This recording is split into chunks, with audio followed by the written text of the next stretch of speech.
Thursday night, February 23rd. As always, here to prove to you there is no such thing as football season. We get the pregame show tonight, guys, a lead-in to the Sea Dragons and the Battlehawks, and for as uneventful as NFL's version of Thursday night football was, this is the XFL, and we got entertaining football. We got an entertaining show for you before football. We're going to do this a little bit differently. And you know what? Even if the game's a lousy 9-6, which I expect it might be with both teams off of 2 days rest, at least you'll get some sideline interviews and some crazy fans in Seattle to watch. So we're going to do this Thursday Night Football XFL style. See how it goes. We're going to break that game down for you here in a moment. Matty Fresh here with you tonight, sitting a stone's throw to my southeast, the director and the owner of our humble abode, Studio Z, Chris Zook. No home plunger. opener tonight, huh? No plunger. No plunger. Back to the beanie, as usual, to cover up that shiny noggin of yours. I think you need to get a haircut.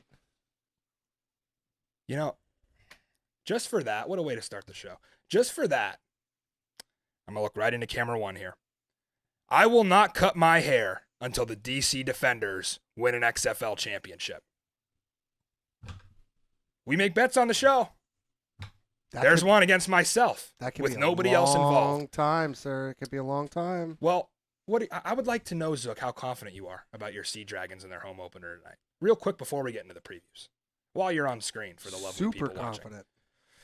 Well, here's my 3 keys to a Seattle win. Don't try to get your backup quarterback in there again. That failed miserably. Let DiNucci cook. No hitting below the belt. That one goes for you, Daniel Joseph. Can't have an ejection. And no fumbling at the goal line. You do those 3 things, I think the Sea Dragons are poised for a win tonight. 3 simple things. That's all you got to do. We did all those things and still almost beat you. Well, that's not going to happen. Not against St. Louis. Almost only counts in the NFL, not the XFL. How about that? New saying here on Springball Boulevard. Enough rambling. On tonight's show, is DC rightfully the underdog? A lot of you probably looked at this line and said, Vegas, the favorite. What happened to the standings? And that mattering for something. Well, there's a lot that's baked into this line. We're going to show you from both sides what we think the odds makers came up with when it came to DC being the underdog tonight on the road. The sequel of the Texas Throwdown. A lot of you remember this one from XFL 2.0, one of the most entertaining games of that 5-game season. Part 2, the sequel coming at you. I think another instant classic is in store. We'll tell you where we're heading for week 2 of our Boulevard Bowl Tour. Our quest to see 8 unique XFL venues. Could it be one of the 2 games I just mentioned, or do we go bask in the 85-degree Orlando sun? Tough call this week, guys. And of course, it wouldn't be our show without best bets for week 2 on the Boulevard. Last week I mentioned just dipping the toe in. It was our preseason of sorts. We still did all right for you guys, gave you a winner or 2. But now is when we get into the heat of it. We really want to hand out some winners this week because we've seen the teams now. We have them on tape. It's time to hand out some winners. Thank you to our live viewers tonight. Hey, guys, 3 episodes in, and we're still here. Haven't been kicked off of YouTube yet. I probably have Zook to thank for that one. Drop us a like, subscribe to the channel, and pick along with us in our PS5 giveaway. Again, 3 of you won a perfect 4 for 4, tailing me last week. You have a chance to do it again. Listening to Matty Fresh pays off. Link in the description for that one. And our best of the Boulevard. Told you we had 4 nominees on Thursday night. Here is our best of the Boulevard. Actually, Monday night I gave him out. Michael Joseph. 2 picks. 1 to the crib. 2 game balls for Mike Joe. Early XFL Defensive Player of the Year candidate. Totally changed the course of that game. Congratulations, Mike Joseph. Now let's look at our XFL standings. Again, not much has changed.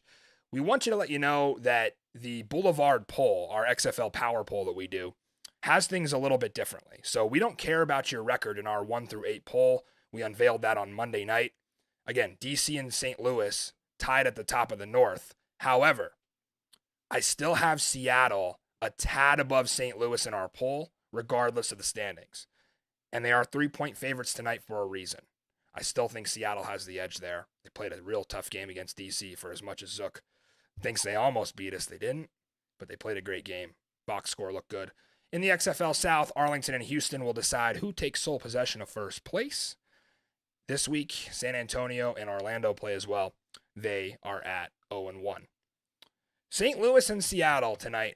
It's an honor to get a chance to do the pregame show live here from Studio Z.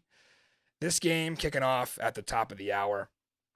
Jim Haslett and the 0-1 Seattle Sea Dragons hosting the 1-0 Anthony Becht Hawks of St. Louis.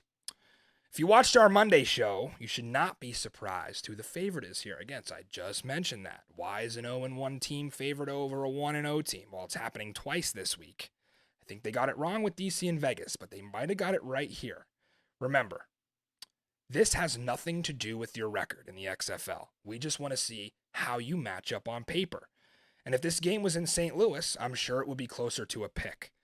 Remember, St. Louis and Seattle, two of the most electric XFL venues behind DC back in 2020. I think actually I'd give St. Louis the slight edge for the best atmosphere in XFL 2020. DC was close. Seattle did a great job as well. Think about this tonight. Seattle, right? They take an absolute kick-in-the-pants loss on Sunday night. Just a really tough way to lose. They fly a couple of hours back to Arlington. They get in right before sunrise on Monday morning. They still have to practice, or at least do some kind of walkthrough or some drills, right? You can't take the day off. You practice Tuesday, full practice. You fly 4 hours out to Seattle yesterday, and you play tonight. 3 different time zones, 72 hours. It wasn't easy for St. Louis either, but Seattle had it way worse when the scheduling came into a factor here. The under, I leaned it on our Monday show. It's not going to become an official best bet. If you played that, I'd still be confident. I'm not going to put it on our official card. I simply cannot fade June Jones when it comes to scoring points. It's really tough to do, right? So I went impulse on that one, but we're going to make sure that you know that bet is probably still going to hit. I just found 2 other spots that would make more sense. Seattle's defense also ravaged with injuries. We don't know who's playing and who's not. Hopefully that'll be more clear as the game kicks off, but injury report was pretty full. Let's look at the St. Louis offense against that Seattle defense. Bruce Gradkowski and AJ McCarron. You guys owe us about 59 minutes of offense because you only played your offense in the last minute of the game against San Antonio. And I think even the most biased of Battlehawk fans would tell you they weren't exactly pleased with the offensive output. It starts up front. You have to protect AJ McCarron like you did on those final drives. Our boy Gonzo, the line struggled a little bit up front, but they pulled it together at the end of the game, and that showed the resiliency that this team has and will continue to have. Mina Kimes tweeting out, Battlehawks, team of destiny. They could be for that reason. They rallied under AJ late. Will they again tonight? I don't think that Seattle pass rush is quite as strong as San Antonio's. In fact, the Sea Dragons were the only team in week 1 to not record a sack. Interesting stat there. Now, that might have to do with DC's 55% rush rate. The defenders didn't drop back their quarterback all that often.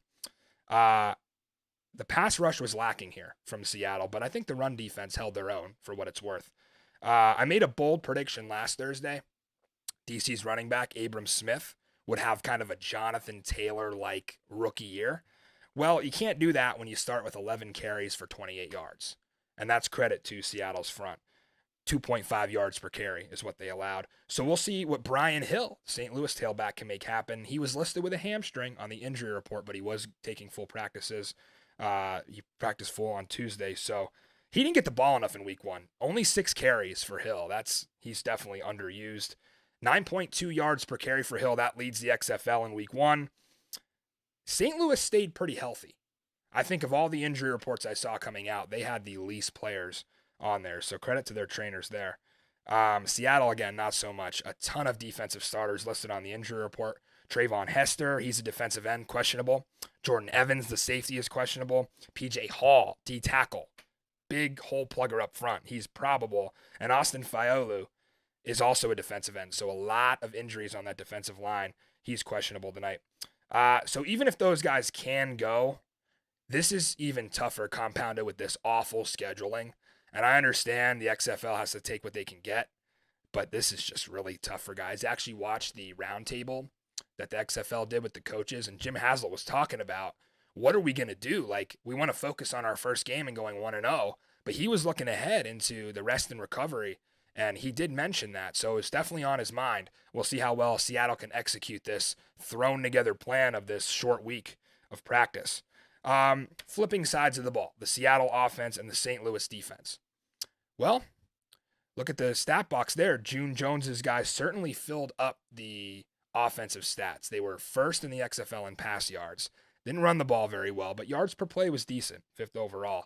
Again, just a ton of pass attempts in that run and shoot offense. If you watched Ben DiNucci in the first quarter, this looked like it was going to be the most well-oiled system in the XFL. Vegas played a very good first half as well, but Seattle looked even better. They were getting whatever they wanted. And we all held our breath when Jahcour Pearson went flying through the air on the first drive. What a moment that was. Shows you the hard hitting that you're going to see in the XFL. It didn't faze Pearson at all. 12 catches, 95 yards, led the league. Great day for Jahcour Pearson. He may have an even bigger role tonight. And Blake Jackson is another receiver for Seattle that's questionable. So you think Pearson's role is going to get even bigger here. Brendan Knox, the starting tailback, he's also probable tonight. That's tough. I think he's going to go, but he was crucial in that DC game. Had a huge touchdown run for them. St. Louis did have their front seven tested on Sunday. Now it's the secondary's turn because Seattle's going to sling it around, right? 0 rain in the forecast tonight in Seattle. That surprised me. Always raining out there. But Seattle's going to throw it 50 times at least. I think this could get pretty sloppy. 2 days to make adjustments. Minimal rest from both sides. Seattle, you have to stick with Ben DiNucci.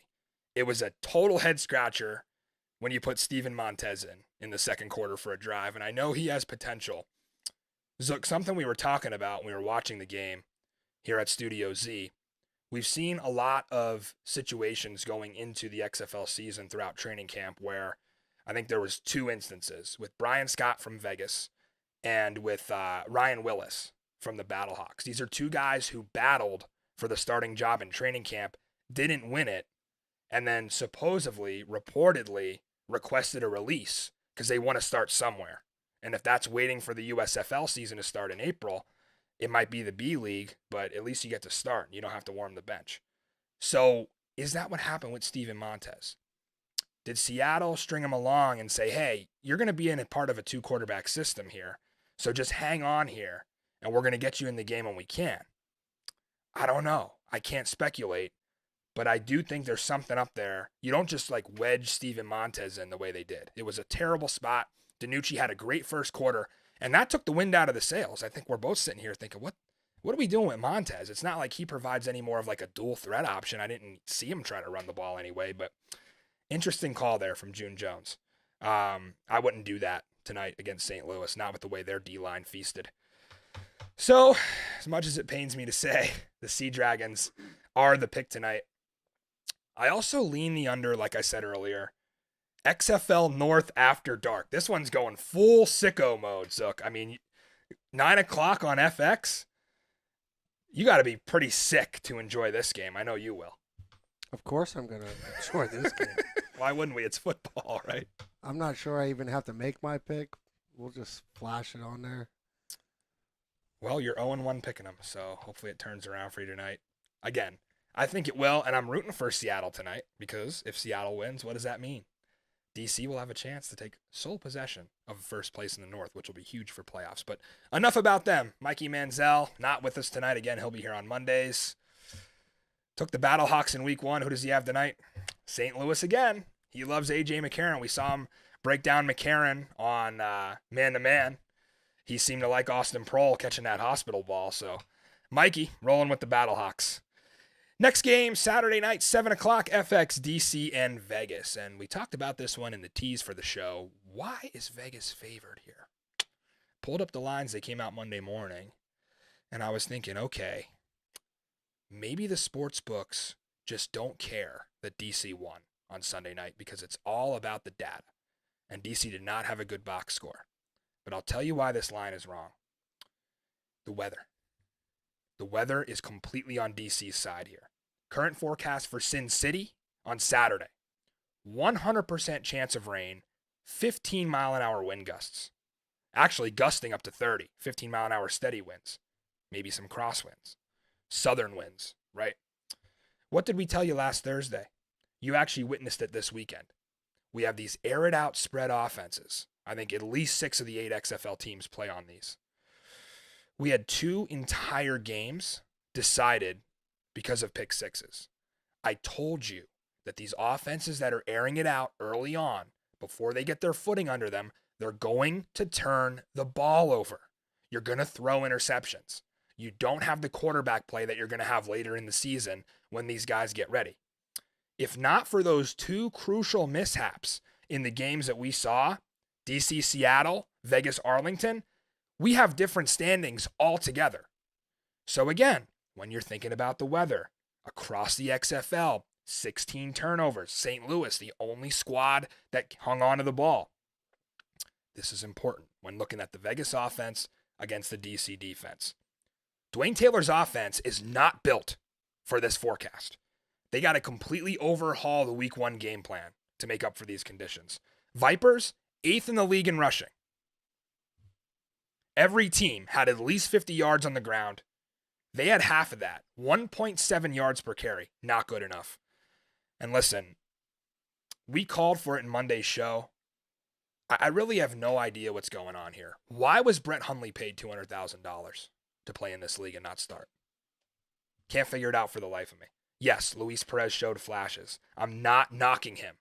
But Brett Hundley, 1,800 yards in 3 seasons, rushing as a starter for UCLA. Not even going to bring up his passing stats. Obviously, he played for the Packers. He backed up Aaron Rodgers, had to start for half a season, showed promise.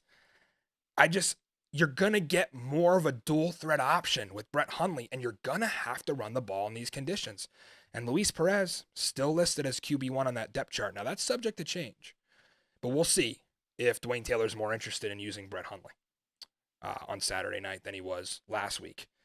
I don't see the pass being a factor in this one. In fact, I'd probably start Jeff Badet at like running back or swing back or something like that to kind of utilize his speed because he's not going to do much for you running routes. It's going to be really tough to air it out. Get Jeff Badet some carries at that 4.2 speed. So the defenders showed their ability to create turnovers and capitalize on them, right? Those were 2 huge things. This could be a long evening for Vegas if they start turning the ball over. And look at the stats. 13 first downs against Arlington, not a single one on the ground. That's concerning for me. And I know DC's box score was also concerning, but again, I think the weather plays a lot more of a factor than some of you guys think. By the way, shout out the Vegas Vipers social media admin. First team all XFL social media. I'll give you that. And although I know who you are by name, I actually got a chance to meet you at the Boulevard Bowl Tour. I'll save you the harassment of telling people who you are. You're the only account to tweet out the game odds, Vegas, of course, and the injury report. I get these injury reports in my email. I think they'd be better tweeted out to the public so that we know who to bet. Great job for Vegas tweeting that out daily. I love all of you XFL folks. Don't get me wrong, but some of you have some work to do. Promise. Don't tweet out anything that has to do with the opposing team coming back from down 2 touchdowns. Don't retweet it. That's a little pro tip. Anyway, a few key guys banged up for Vegas, right? Martavis Bryant, Sin-Q Sweeting was limited. Vegas still listing Rod Smith as a starting tailback. He's going to be backed up by John Lovett, who had kind of a rough afternoon in Arlington, fumbled the ball. On defense, our best of the Boulevard, 15 in red. You see him below my mic. Mike Joseph, MJ. He's going to lead a very hungry Greg Williams defense, along with DeJuan Neal, who actually leads the XFL in tackles, I believe. He saved a bunch of touchdowns by making tackles in open space. Jamal Brooks, our safety, had a forced fumble. So some starters that are listed on the injury report for DC, Andre Mintz, Jacob Panashuk, Francis Bernard, they were all limited at some point this week, so continue to track their status as the XFL has been very transparent about their injury reports, and that's huge for us bettors, so thank you. Looking at the other side of the ball, the Fred Kaiss DC offense against that Vegas defense. The leader of that Vipers defense, Vic Beasley, suffered a concussion versus Arlington. That's something not a lot of you guys may have known, but he was listed on the injury report in the concussion protocol. Questionable for Saturday, and he wasn't actually much of a factor Sunday either. Actually, they played Saturday, so he's got a full week in the concussion protocol. Have to see how that turns out for Beasley, but it's really tough to come back from a concussion in just a week's time. We don't normally see guys play. CJ Avery, LaRon Stokes, they both impressed me. Stokes was, I think, 3.5 tackles for loss and a sack against Arlington. Again, I thought the Renegades had a deep backfield. You had a little bit of Keith Ford, Davion Smith, and Adrian Killens, but they were slowed significantly by this Vegas front. 10 tackles for loss in total for Rod Woodson's guys. Listen, all signs are pointing to the under here. The weather, the run defenses, we have last week's data to lean on, but I'm telling you, I personally can't play it. And why is that? Here's what ends up happening if I do. We'll have a 17-14 game in the fourth quarter where DC is trailing, and then guess what happens? I can't root for my team to score because I've got a bet on the under. I can't have it. You got to fully think these games out. What are my conflicts of interest? Am I fading myself here? I would give the under out to the non-DC fans out there, which, sorry if your team's 0-1 and not 1-0. But I would give the under out for that. Not going to make it an official play for that reason.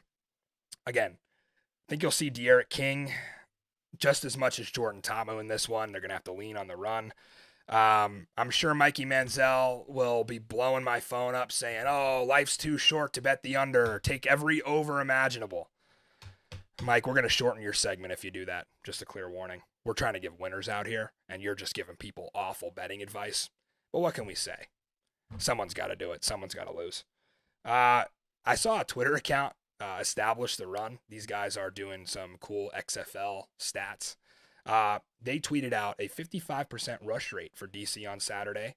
1/4 of the snaps went to De'Aaron King, and no wide receiver had over 5 targets. I thought that was some interesting data to show you what DC wants to do when they're able to execute it. Again, they didn't execute it very well on Sunday night. But of course, Zook, the Defenders are still the pick. Even if it was sunny and 75 in Sin City, you know I'm riding with my boys. Can't pick against them. This weather makes it a little bit easier. What do you think in this one? I picked Seattle. Just remember that. I know. Reluctantly. Give me something here. There we go. You're on the right side. It's all that matters, right? I'm on the right side because I want to make the right You aren't pick. eligible for the PS5 pick'em? I'm not on your side. That's the problem. It's the right side. I'm telling you. And I hope Mike's on this side as well, right? I doubt it. You're out of your not. mind. No, he gave it out on man-to-man with Mikey Manziel, the Vipers. But surprisingly, you will see what Mikey Manziel's best bet was. Had nothing to do with Vegas. Wonder why. No faith in your team, huh, Mike? We'll see coming up a little later. Well, thank you to all of our live viewers here on this wonderful Thursday night leading into XFL on FX. We love to give you the pregame show. We better get wrapped up here so that we can actually have people watch this game. So like and subscribe. You can also listen to us on podcast if you're in the car now. I got it up on Spotify, Apple Music, Amazon, wherever you get your podcasts. Again, we want you to watch the show because we do a lot of cool stuff here. But you can listen on podcasts if you're working out. Again, our PS5 pick, I'm live in the description. Get those in. Get those in real quick because we got a game coming up at the top of the hour. And we're going to come back here on the Boulevard and we'll break down the Sunday games. That's coming up next. And also an interview with DC's offensive coordinator, Fred Kaiss. With 4 decades of coaching experience from Baltimore area high schools to more than a half dozen different HBCUs, and now the offensive coordinator of the DC Defenders joining us this morning, Fred Kaiss. Thanks for joining us, Coach. Oh, my pleasure. My pleasure, Matty. So before we get started, I do have to thank you for something. I'm a Penn State alum, huge Nittany Lion football fan. We had a running backs coach when I was in school there by the name of Charles Huff, and I had to do some digging, but I had no idea that you were actually his mentor. This is a guy who developed Saquon Barkley, so I don't know how much credit you want to take, but that was really cool for me to find out that you and Charles go way back. Yeah, Charles and I go way back. I recruited him, and he played for me at Hampton University, and then he came to work for me actually first as like a student assistant. I'm so very proud of Charles. He is a really good football coach, a highly intelligent man. Yeah, again, coaching at Marshall now, beat Notre Dame this year. So really, really cool to see him flourish. And I know there's always a connection in the coaching tree. So that's really cool. I got to ask, for someone who's called what seems like probably 100,000 plays over the years, what was it like to have your entire job, from your play calls to your conversations to all your adjustments, be broadcasted to a national audience? You know what? I just went with the flow, to be honest. I haven't heard the broadcast or anything yet. I mean, you know how, what was it, Belichick used to say, on to Cincinnati? My wife, she teased me a little bit. I said, I sure hope I didn't swear. And she said, no, I didn't hear anything. So, but for the most part, you know, it doesn't bother me. We have a lot of code words. We have a lot of different things we do. So I thought it was kind of a neat thing that the XFL did to get the fans more involved. So, and the fans were great. I mean, the fans were right up on me because, again, this is a soccer stadium. It's not made for football. Yeah, I think it'll be cool for a lot of kids as well that get to watch these games and get to hear a little bit of the terminology and maybe how it works from the offensive coordinator to the quarterback. I think that's really cool. They give that access. So like you mentioned, you guys heading to Vegas tomorrow. False starts, a little bit of an issue last week. Is it true that the Seattle defense was calling out that cadence and that's what was causing the issues? But also, you know, first game, the headsets went out wacko for the first two series. All of our players were hearing the defensive calls, not the offensive calls. So you're trying to run a play, and somebody's talking in your ear, totally different verbiage, you know, and that really messed us up the first two series. You know, then they got it all straight. There was an issue on the sideline, and the quarterback could hear me, but that was it. So, and then when they got it worked out, they got it straight. Then we started picking up and put a nice 15-play drive together. So you actually have your opponent on tape this week, which you didn't get that advantage last week. What pops out on the film from the Vegas defense, who did not allow Arlington to score an offensive touchdown last week? Other linebackers are really good. They got a few D linemen that are really good. Secondary's not bad. They're a tough defense, there's no doubt. And the weather could play a big part. Right. Raquel Armstead was one of those guys I thought really popped off the film. He ran very hard last week. Any update on that ankle that he's been dealing with? You know, he's day to day. You know, hopefully he'll be okay. You know, we'll see. He's getting better every day. He should have gotten more play, and he didn't. And he's on a ton of special teams. So, you know, that's the reason that he didn't get as many as I would have liked. He definitely needs to get more touches. We'll let you go here on to Vegas in a second. I do have one more for you. There's a rumor going around that you have a secret trick play called 46 Lemon Z Beer Snake. Is that true? I can't let that secret out. I can't let that, but you may see it someday in the near future. Hey, we love the lemons and the beer snake here as DC fans. Coach, we hope that you have a great trip to Vegas. Looking forward to it on Saturday night, and then back home at Audi Field week 3 against St. Louis. Can't wait to see it. That's Fred Kaiss, the offensive coordinator for the DC Defenders. Coach, thanks again for joining us this morning. Take care, Matty. Back on the Boulevard here, leading into the Sea Dragons and Battlehawks coming up on FX. One of 2 times this year, we'll get to be the pregame show, and both those games will be at Lumen Field, so that'll be interesting.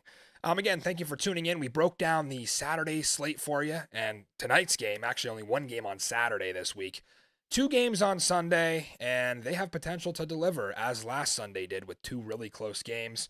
San Antonio, the 3-point favorite at Orlando, the home opener in Camping World Stadium for Terrell Buckley's Guardians.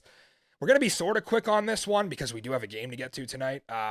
Also, these teams are 7 and 8 in our power poll, and to me, there's a little bit of a drop-off from 6. I think these teams are a couple years away from competing. I hope they prove me wrong, though, because I was a little bummed when I saw this game is going to be ESPN. It's the only game of the weekend that gets on the worldwide leader as far as the main channel. We have tonight's game on FX. We have Saturday's game on FX, and what I think is the game of the week, Arlington and Houston, shoved to ESPN2 on Sunday night. So huge pressure for the Brahmas and the Guardians to deliver. I'm sure the league does their best to come up with these time slots, but sometimes it's just an unworkable situation. Quick note, the San Antonio Vice President of Business and Event Ops, Mike Sheehan, canned this week, just given the boot. Some reports said he was the GM. That is not correct. XFL Twitter did a great job hopping on those false reports again. Big J journalism trying to interfere with our XFL. Can't have it. Some reports, again, saying he was the GM. We know that's not how it's handled. The XFL has a director of player personnel for each of the 8 teams. They work with the head coach and the staff to make all the personnel decisions. This person was in business and event operations. Totally different thing.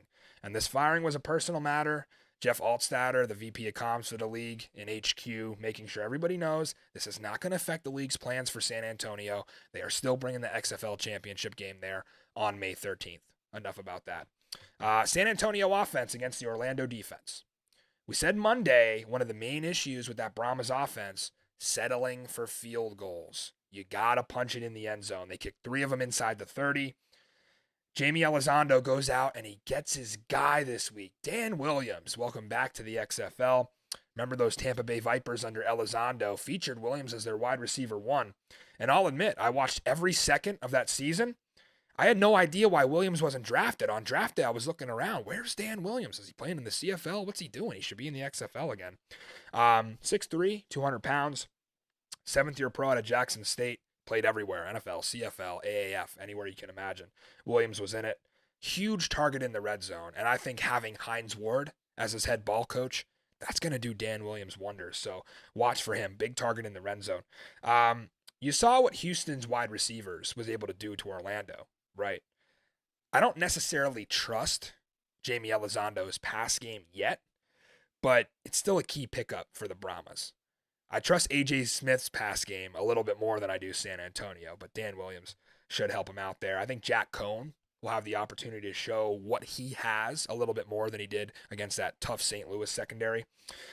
20 points is going to be enough to win here. That may foreshadow what my best bet's going to be later. But you're not going to have to score a lot. Kalen Ballage, clearly the workhorse here. You're going to see a heavy dose of him. I would like to see more Jaquez Patrick. He was hyped up coming into the league. I think we should see a little bit of a 2-headed monster. I think Ballage was maybe a little overworked in week 1, got 24 carries. Landon Akers, another one. He led the Brahmas in targets. You're going to see some of him. There was definitely some frustration from Orlando's defensive staff and coordinator Tony Carter last week. Again, I don't think San Antonio will or has to score 30+, but to me, Jack Cohn is on the same level as Brandon Silvers. So both quarterbacks going against Orlando, I don't think there's any advantage there. I think Cohn is more than capable. He just doesn't have the weapons they did in Houston. But again, Dan Williams has a chance to emerge. Jalen Tolliver, you saw Fred Brown score a touchdown. Some good tight ends in San Antonio. Flip it to the other side of the ball. What do we have here with the Orlando O going against Jim Herman's San Antonio D? Well, when you look at the league, every position group across all 8 teams, Orlando's offensive line, unfortunately, may be the worst. Just not good against Houston. Trent Harris ate them alive up front. I was very critical of Paxton Lynch back on Monday's show. I rewatched the tape, and I got to say, I don't really think it's all on him. His O-line made it impossible for him to have any time. He took 4 sacks. They almost lost about 40 yards on those sacks. We talked about Orlando at 9-1 potentially being that dark horse candidate to shock some teams. In fact, after their loss, they're now at 15-1 to win that XFL title, so almost doubling after just 1 loss.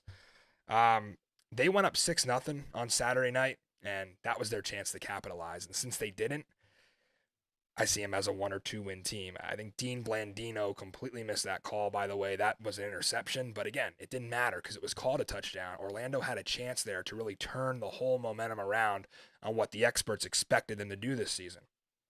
But John Maine Martin, got to give it to him. Their tailback, he ran hard, and this jumped off the paper at me. It may have been because they trailed all night and they had to sling it around. Orlando actually led the XFL in offensive yards and yards per play in week 1. They led in yards per rush as well.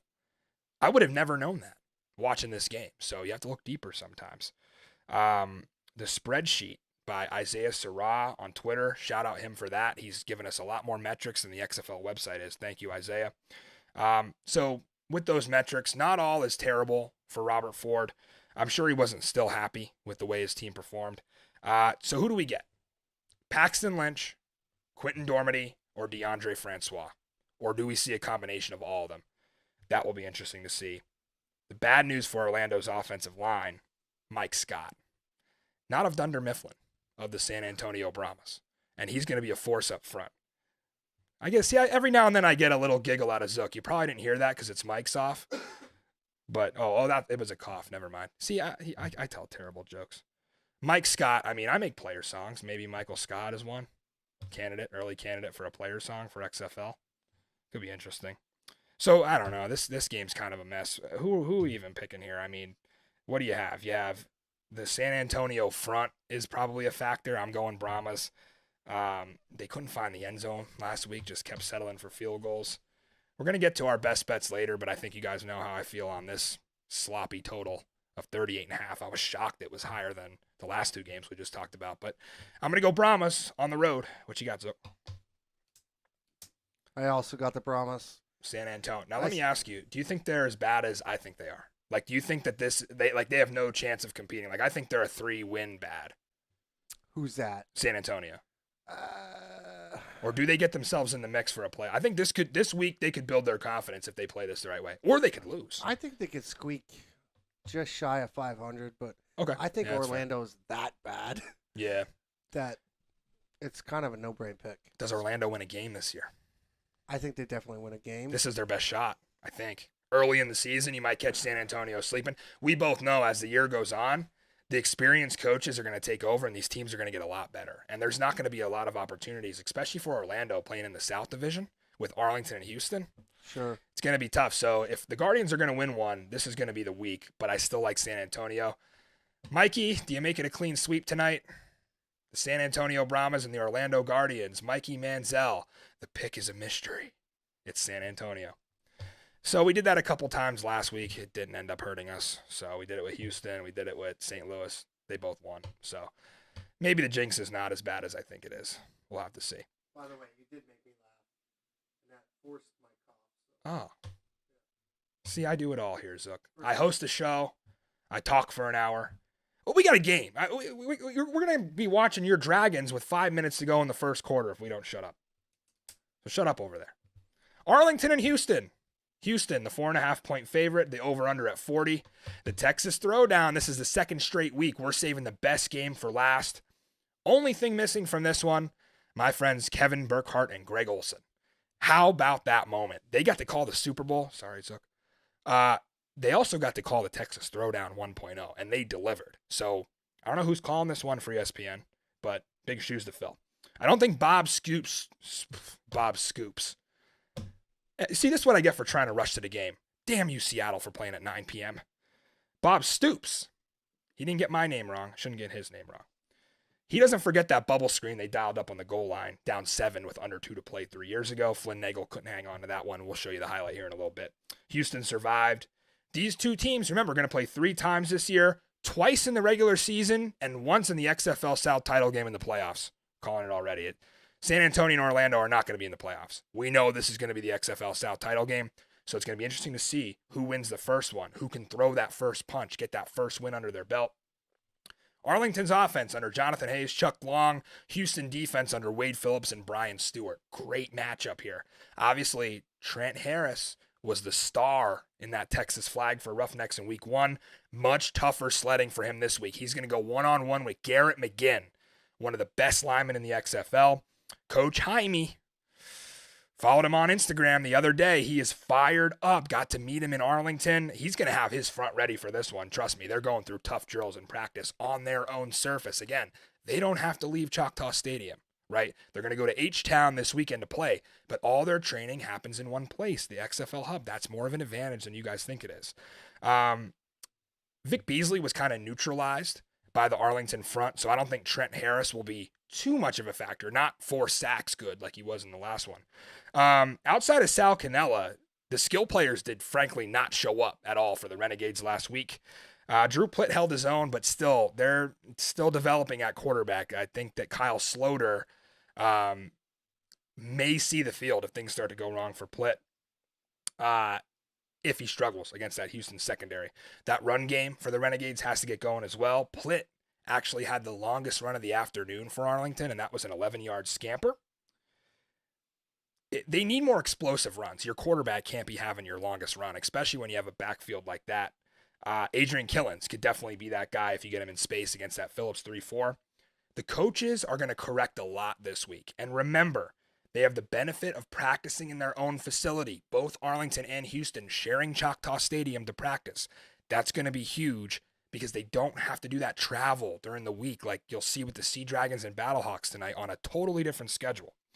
75 degrees, no rain forecasted in Houston on Sunday night. So what does that tell you? 40 points is too low. Much too low for these offenses. I know Arlington didn't score an offensive touchdown last week. That is going to change. Bob Stoops will not stand for it this week.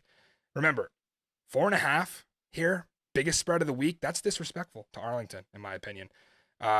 Houston had trouble with Cody Latimer all night for Orlando, the tight end. And wait till they see Sal Cannella. He's going to eat up this weekend. 7 receptions, 70 yards against Vegas. Jordan Smallwood, another one. Tyler Vaughns. The Arlington Renegades have weapons. They just were non-existent against Vegas. They need another week to get their footing under them. Rennell Hall should be back. He was out with a concussion week 1. This is an offense that was held without a touchdown, like I said, but still found a way to win. Just find a way to win in this league. Put yourself in position to make the playoffs. And if this comes down to the kickers, Arlington has the best one in the league with Taylor Russolino. Flipping to the other side of the ball. H-Town offense, A.J. Smith, Arlington defense, Jay Hayes and Tim Lewis. Here's where I'm at with the A.J. Smith air raid. This is hands down the best skill position group in the entire league. Max Borghi, playing in his old system. Remember, he played for the late Mike Leach. This is who this system is modeled after. He played in it at Washington State. Criminally underrated is Borghi. He showed you why. Deontay Burnett, John Trey Kirkland, Travell Harris, Cedric Byrd, and Nick Hawley. I mean, it's just an embarrassment of riches back there for Houston. I don't care if A.J. Smith himself gets out of the booth and goes up and suits him up and plays quarterback. I'd still give Houston a shot. Great skill position players. I think Dejon Lee, their backup running back, is even decent. But I'm not sold on Brandon Silvers. I know. Got all along John Silvers. I'm just not sold on him. He's the reason why I think this line is too big. It should be 1 or 2. It should not be 4.5. For as pretty as some of the throws were that he made on Saturday night, the picks were just as ugly. You saw him on the highlights. Not good plays in the third quarter from Brandon Silvers. And they're lucky they were up in that game and they gave themselves a cushion. If he throws 2 picks against Arlington, they will not win this game. I have to limit him to 1 pick for them to even have a chance. You saw what Devontae Bosby and Josh Hawkins and Will Hill and those guys did to Vegas. They will feast on Silvers. He has got to play well for Houston to win this game. They also have to be able to run it, the Roughnecks. And I know it's the air raid, but you have to pass it to set up the run. You still have to run the ball. Donald Payne, Colin Schooler, 2 really tough linebackers that will be stuffing the run. And Tamuse Lale, we saw him. Thick 6. He's going to be looking for another one. Bruce Hector, he was our Best of the Boulevard nominee. These guys are ready to pressure Brandon Silvers. Zook, I was back and forth on this one all week, and I landed on Houston, but that total's way too low. I could see a 34-31 game. Very close. Overtime or game-winning field goal, and I do expect a huge crowd in Houston for this one. The weather kind of scared him away. I'm going Roughnecks. Closer than the experts predict, to quote Lee Corso. Who you got? I also got Houston. Okay. And I did the same thing. I flip-flopped back and forth. It's a tough pick here. Do you think we can agree, though, 4.5 is too much? Yeah, absolutely. It should be inside of a field goal. It was tough for me to not take that. Right. What did it open at? 3.5? I think it climbed a point. Yeah, somewhere Houston in there. got some steam, and you know what the Sharps are doing. Houston's offense is just too strong. Right. So, but is that a scrimmage against an Orlando defense that was just hapless? Are they really as good? Are you really sold on Silvers? I'm not sold, but I still think the offense is just as good. It doesn't matter who's playing quarterback. You could Right. have Cole McDonald has an arm. Throw. Right. There you go. I didn't even start him in fantasy, and he got me a bunch of points. Yeah, it's okay. As a backup quarterback starting in fantasy. And Anyway, well, Mike, who you got? Probably Houston, right? Jeez. Okay, so 2 of the 4 games, we're all on the same page. I hope to deliver another 4 for 4 for you guys that are relying on me for that PS5. It's a lot of pressure on my shoulders. So the Boulevard Bowl Tour is back. This is our quest to see 8 unique XFL venues. Tomorrow afternoon, I will take all my essentials and squeeze them into my undersized book bag and shove it under my United Airlines seat as I always do. I don't even travel with a carry-on, so come on, that's dedication.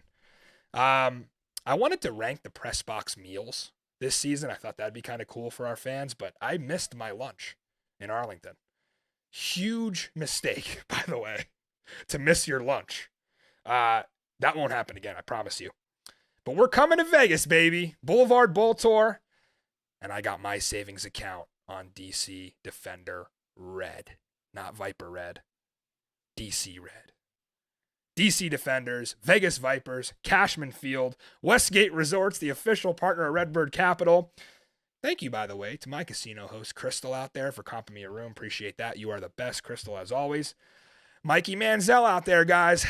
Calls himself the sergeant of the snake pit. He'll be getting soaked in the stands from what I see from the forecast. Early rumors, Zook, he was trying to start the beer Viper. Can you imagine? No comment. If we can't get a beer snake, we can't get a beer Viper. Yeah, no comment. And will they even let him into Cashman Field with all those unpaid parking fines and citations he has from when he used to park on the street outside the field when they used to play minor league there? Very doubtful. Probably not. I heard something about a brat. Yeah. Watch my man-to-man with Mikey Manziel for more of that. It was tough to pass up Houston, but I was just in Texas. So let's play some blackjack. We're coming to Sin City. Hope Brent Musburger stops by. We'll see you Saturday.